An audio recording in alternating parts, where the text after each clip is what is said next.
अगर किसी ने 10 लाख रुपए इन्वेस्ट करे होते निफ्टी 50 के अंदर 1999 से 2025 तक, तो उसके जो रिटर्न्स बनते वो बनते 2.93 करोड़ के आसपास, और ये एवरेज रिटर्न बनते हैं 13.8% के। लेकिन अगर कोई बेस्ट 5 डेज मिस कर गया होता तो उसके रिटर्न्स बनते 1.83 करोड़। मतलब कितना बड़ा गैप ऊपर से नीचे आया ये देखो। और अगर आप बेस्ट 50 डे मिस कर गए होते तो आपके बनते सिर्फ 2.4%, मतलब 19 लाख के आसपास। तो सोचो, सिर्फ 50 दिन में 2.93 करोड़ से आप सीधे गिर करके आ गए हो 19 लाख। तो इससे ये पता चलता है कि स्टॉक मार्केट के अंदर कोई लीनियर ग्रोथ नहीं दिखती, और यही इस रिसर्च का एक सार था। ये पोस्ट आदित्य ने किया था लिंक्डइन के ऊपर, और इसको देख करके मेरे होश उड़ गए कि हम सिर्फ एक गलती करते हैं कि हम एसआईपी करते रहते हैं, लेकिन एंड ऑफ द डे जब हमारे पास एक अच्छे ऑप्शंस होते हैं बेस्ट 50 डेज, हम वहां पर इन्वेस्ट करना भूल जाते हैं। अब ये कौन से 50 दिन होने वाले थे, ना ये आपको पता होगा ना ये मुझे पता होगा। तो हमारा सिंपल सा काम होता है एसआईपी करने का। अब जब मेरे पास ये क्वेश्चन आया तो मेरे पास एक और क्वेश्चन आया, मैं आज से फ्रेश स्टार्ट कर रहा हूं तो मैं कैसे अपना पोर्टफोलियो डिजाइन करता, इस वीडियो में जानेंगे। अब जब मैं अपना पोर्टफोलियो डिजाइन कर रहा होता हूं तो मेरे को हमेशा दो चीजें पता होनी चाहिए। एक है मेरा कोर पोर्टफोलियो और दूसरा है मेरा सैटेलाइट पोर्टफोलियो। अब जो कोर पोर्टफोलियो है ये वो पोर्टफोलियो है जिसको मैं आज इन्वेस्ट करूंगा और लॉन्ग टर्म तक इन्वेस्टेड रहने वाला हूं। यहां पे मेरे को ज्यादा दिमाग नहीं लगाना, और ये मेरी लॉन्ग टर्म वेल्थ क्रिएशन का जरिया बनेगा। अब मैं यहाँ पे कुछ इंपॉर्टेंट फैक्टर को कंसिडर करता। अभी जो कोर पोर्टफोलियो है इसको मैं डिजाइन कर रहा होता हूं अपने रिटायरमेंट के लिए, जिसके वजह से मुझे यहाँ पे 15-20 साल तक कोई पैसे नहीं चाहिए होंगे। दूसरी चीज इस पोर्टफोलियो के अंदर मैं करता कि भाई मेरे को चिल्ड्रन की एजुकेशन चाहिए, तो मैं अपने बच्चों की एजुकेशन के लिए ये एक कोर पोर्टफोलियो बना रहा हूं। तीसरा पॉइंट मैं यहाँ पर रखता इक्विटी हैवी। ठीक है, मैं इक्विटी हैवी जाता यहाँ पर, बिकॉज एज ऑफ नाउ जो मेरी एज है वो इतनी ज्यादा नहीं है कि मैं डेट पे चला जाऊं या मैं गोल्ड पे चला जाऊं। तो जब मैं इस पोर्टफोलियो को बना रहूंगा तो मेरे दिमाग में कुछ पैरामीटर्स है, और मैं इन तीनों के बेसिस के ऊपर अपना कोर पोर्टफोलियो बनाऊंगा। अब जो कोर पोर्टफोलियो है मेरा, वो 100% जो मेरे पोर्टफोलियो है उसका 50% होगा। मतलब अगर मेरे पास 100 रुपए है तो मेरे 50 रुपए कोर पोर्टफोलियो में जाने वाले हैं। अब ये कोर पोर्टफोलियो में कैसे जाएंगे, मेरे पास जितना भी पैसा है उसको मैं एसटीपी में लगा देता, और वो धीरे धीरे करके अगले 1 साल के अंदर मेरे सारे पैसे उठा करके कोर पोर्टफोलियो में लगा लेता। अब कोर पोर्टफोलियो के अंदर मेरे पास कौन कौन से म्यूचुअल फंड होते, मेरे पोर्टफोलियो में कुछ स्टॉक्स भी होते, लेकिन अभी हम सिर्फ म्यूचुअल फंड्स की बात करते हैं। तो सबसे पहला म्यूचुअल फंड होता है मेरा निफ्टी 50 का। हाँ, बहुत ही बेसिक है, बहुत ही बोरिंग है, लेकिन जो मैंने आपको अभी रिसर्च दिखाई वो निफ्टी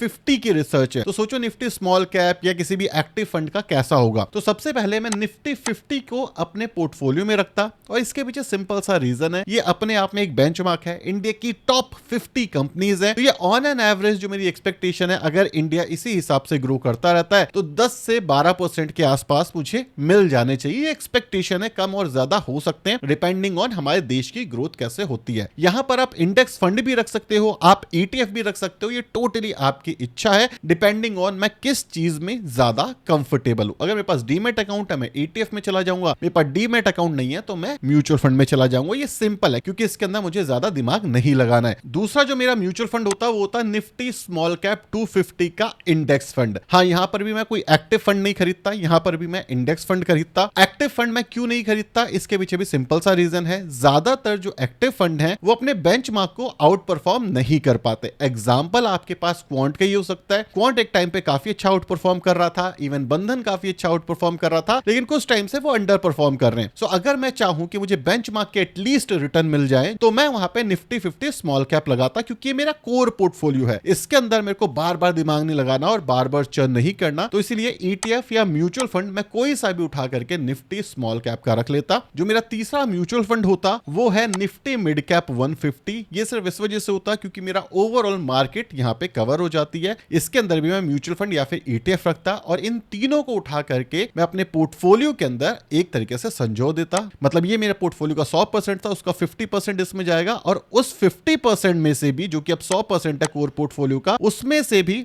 ये जो 3 म्यूचुअल फंड है इसके अंदर मैं क्या करता, इसके अंदर मैं स्मॉल कैप के अंदर 20% डालता, मिड कैप के अंदर 20% डालता, और 10% में डालता अपने निफ्टी 50 के अंदर। तो 50% यहाँ पे कवर हो गया। अब बोलोगे यार 50% कोर पोर्टफोलियो का कहां होना चाहिए? अब वो जो कोर पोर्टफोलियो का 50% बचा हुआ है उसमें से 25% में डालता इस म्यूचुअल फंड में। इसका नाम है निफ्टी 200 मोमेंटम 30। ये भी एक इंडेक्स फंड है, इस पे आपको ETF में मिल जाएंगे। इसके अंदर आपको अलग अलग फंड्स मिल सकते हैं। अब मैं इसके अंदर ये पैसा क्यों डालता है, इसके पीछे का सिंपल रीजन है, ये निफ्टी 200 में से 30 मोमेंटम स्टॉक्स को पिक करता और मेरे पोर्टफोलियो को जब बाजार में एक बुल रन आ रहा होता तो मेरे पोर्टफोलियो को एक अच्छा अल्फा दे रहा होता। तो इस वजह से मैं निफ्टी 200 मोमेंटम इंडेक्स फंड को रखता अपने कोर पोर्टफोलियो में। तो कहां से एक्स्ट्रा अल्फा आएगा मैं उसके बारे में भी ज्यादा नहीं सोचता। और इसके बाद मेरा लास्ट म्यूचुअल फंड आता कोर पोर्टफोलियो का निफ्टी 500 वैल्यू 50 ETF। मतलब इंडिया के 500 जो अच्छी कंपनीज हैं उसके अंदर से वैल्यू स्टॉक निकाल करके मेरे पोर्टफोलियो में दे देता। तो मेरे ओवरऑल कोर पोर्टफोलियो के अंदर 5 म्यूचुअल फंड्स और ETFs, आप कुछ भी कह लो, ये आ चुके होते। ये मेरे ओवरऑल पोर्टफोलियो की नींव है।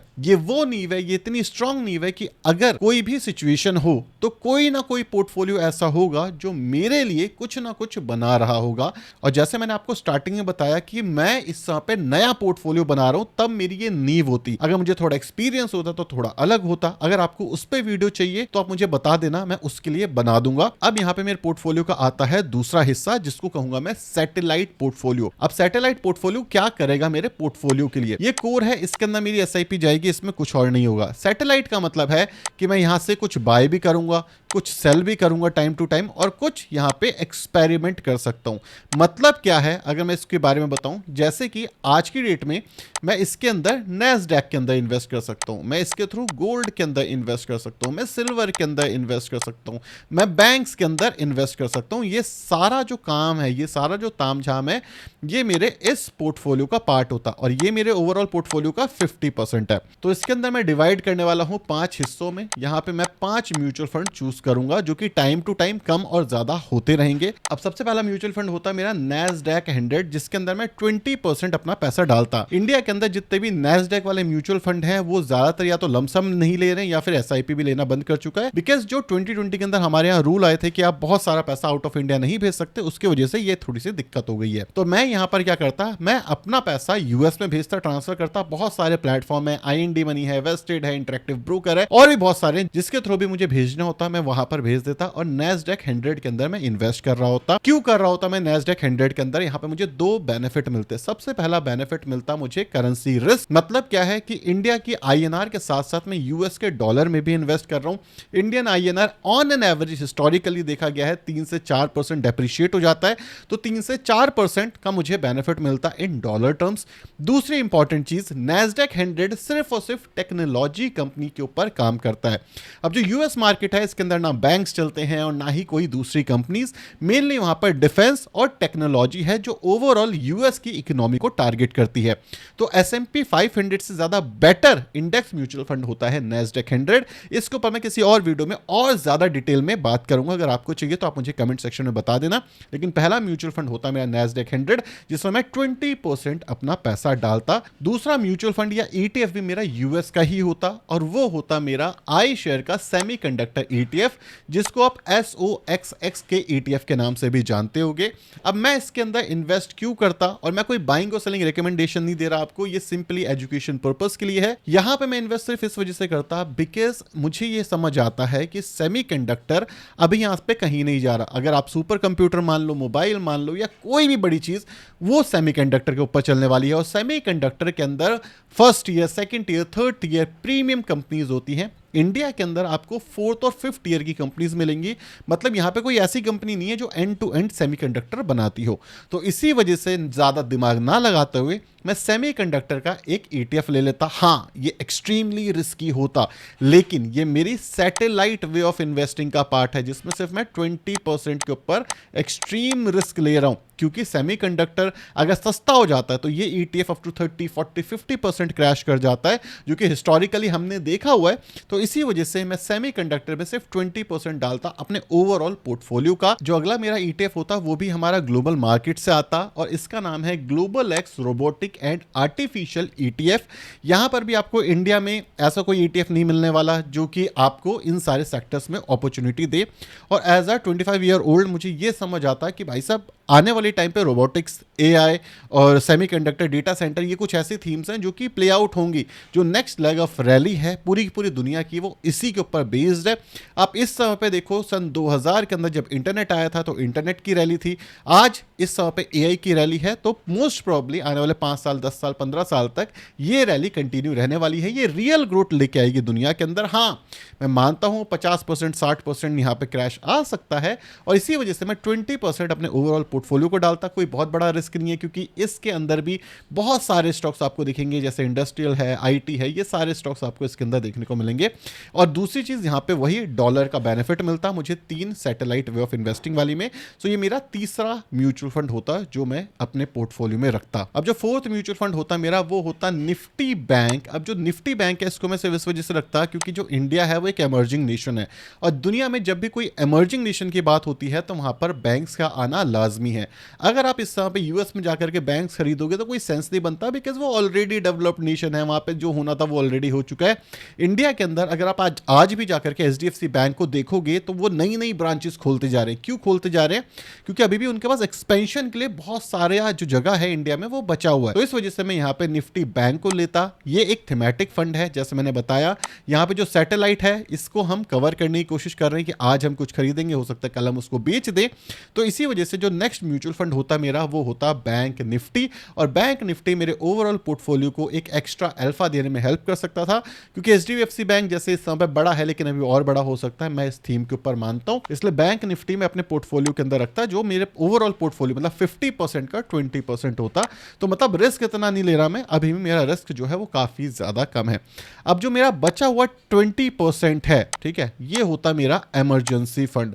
इमरजेंसी फंड का क्या मतलब है? इमरजेंसी फंड का मतलब है कि जब भी मेरे कोर पोर्टफोलियो में एक हैवी डिस्काउंट होता, मतलब कोई भी बाजार क्रैश होता, या फिर मेरे सैटेलाइट के अंदर कोई भी बाजार क्रैश होता, मैं यहां से पैसा उठा करके इसमें इन्वेस्ट करता। लेकिन मैं ये मानता हूं कि अगर आप 25 साल के हो तो आप कोई जॉब तो कर ही रहे होगे, तो बचा हुआ 25% गोल्ड में डालना चाहिए, और जो आपकी एसआईपी बनेगी वो आपको सैटेलाइट के अंदर और इन सारे के सारे फंड्स के अंदर डिस्ट्रीब्यूट करनी चाहिए। अब काफी सारे लोग बोल सकते हैं अरे भाई 10 म्यूचुअल फंड हो गए। हाँ, 10 म्यूचुअल फंड अभी आपको दिख रहे हैं, लेकिन याद रखना कोर पोर्टफोलियो मतलब क्या है? इसके अंदर जो म्यूचुअल फंड्स हैं वो चेंज नहीं होंगे।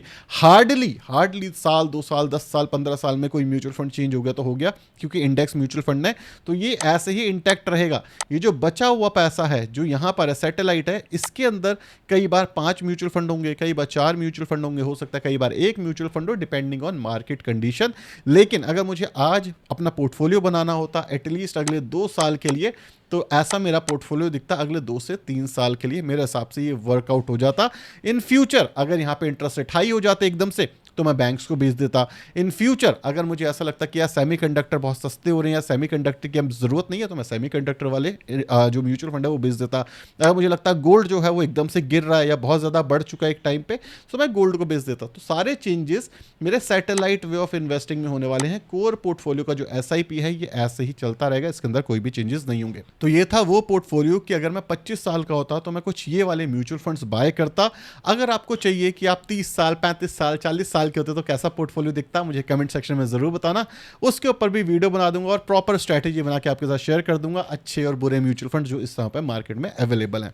वीडियो पसंद आई, वीडियो को लाइक और चैनल को सब्सक्राइब कर देना। Bye bye.